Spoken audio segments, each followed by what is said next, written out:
Shalom, salam damai sejahtera bagi kita semua.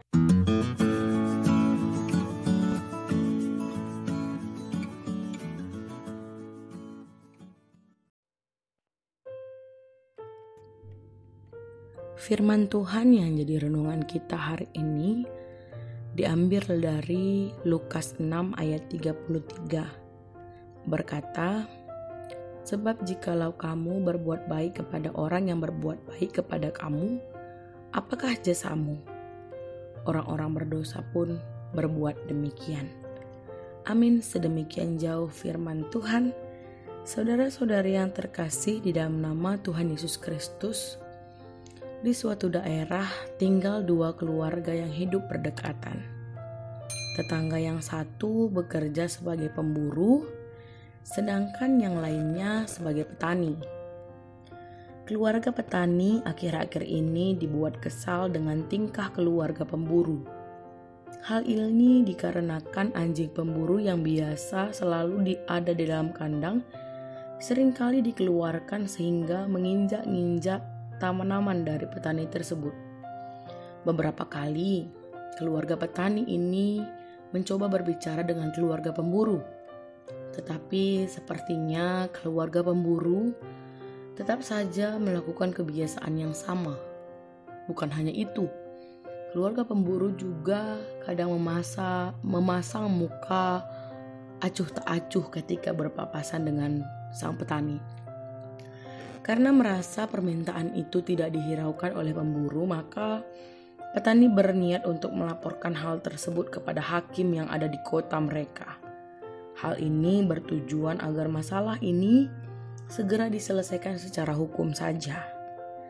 Ketika si petani mengutarakan apa yang jadi permasalahan di antara pemburu dan dia kepada hakim, sang hakim menjawab, "Ya, memang ini masalah yang rumit dan kamu ada di pihak yang benar. Dan bisa saja saya menjatuhkan hukuman kepada si pemburu. Tapi sekarang bagaimana? Kita coba pikirkan bersama-sama. Bagaimana ketika pemburu itu sudah bebas dari hukuman, kamu akan menambah satu musuh dalam hidupmu. Apakah tidak bisa kamu memikirkan untuk berbuat suatu kebaikan kepada pemburu itu saja?" Mendengar jawaban hakim ini, tentu sang petani kecewa. Ia merasa aneh dengan jawaban itu, karena sudah jelas ada permasalahan dan dia di pihak yang benar. Mengapa tidak langsung saja mengambil tindakan? Tapi dia mungkin berpikir kembali, apakah memang jawaban hakim itu ada benarnya? Dalam perjalanan pulang, si petani berpikir kira-kira perbuatan baik apa yang akan dia lakukan kepada keluarga si pemburu yang sangat menjengkelkan itu. Si petani ingat dia punya beberapa ekor anak domba yang masih kecil-kecil dan lucu-lucu.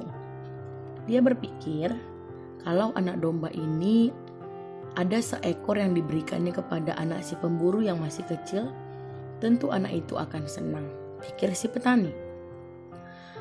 Lalu kemudian sampai di rumah, si petani buru-buru mengambil seekor anak domba. Dipilihnya yang paling lucu, paling sehat, paling bersih. Lalu kemudian dia bergegas pergi ke rumah si pemburu. Dan serta-merta dia memberikan anak domba itu kepada anak pemburu yang sedang bermain di halaman rumah. Ya, seperti yang sudah dia bayangkan. Anak pemburu itu sangat senang. Hampir setiap hari ia mengajak anak domba itu bermain sepanjang hari. Tiap ada yang mengganggu kala anak pemburu itu bermain dengan anak domba, karena anjing pemburu selalu mengancam anak domba setiap saat manakala anjing itu keluar dari kandangnya. Melihat hal itu, si pemburu menjadi was-was. Dia segera memasukkan kembali anjing pemburu itu ke kandangnya. Dia tidak ingin mengecewakan anaknya yang senang bermain dengan anak domba itu. Nah, sejak saat itu, anjing pemburu selalu dimasukkan ke dalam kandang setelah pulang berburu dan tidak dibiarkan berkeliaran lagi. Dengan demikian, si petani pun merasa lega karena gangguan anjing pemburu sudah bisa diatasi. Sang pemburu pun bisa tersenyum manakala berpapasan dengan si petani, dan keduanya mulai bisa saling bertegur sapa. Saudara-saudari yang terkasih di dalam nama Tuhan Yesus Kristus, melalui cerita ini kita bisa melihat bahwa tidak perlu membalas kejahatan dengan kejahatan, karena satu musuh itu terlalu banyak, 1000 teman masih terlalu sedikit. Lakukanlah perbuatan yang baik, bukan hanya kepada orang yang baik kepada kita, tapi lakukanlah hal yang baik kepada semua orang, baik yang melakukan hal baik kepada kita maupun yang melakukan kejahatan bagi kita.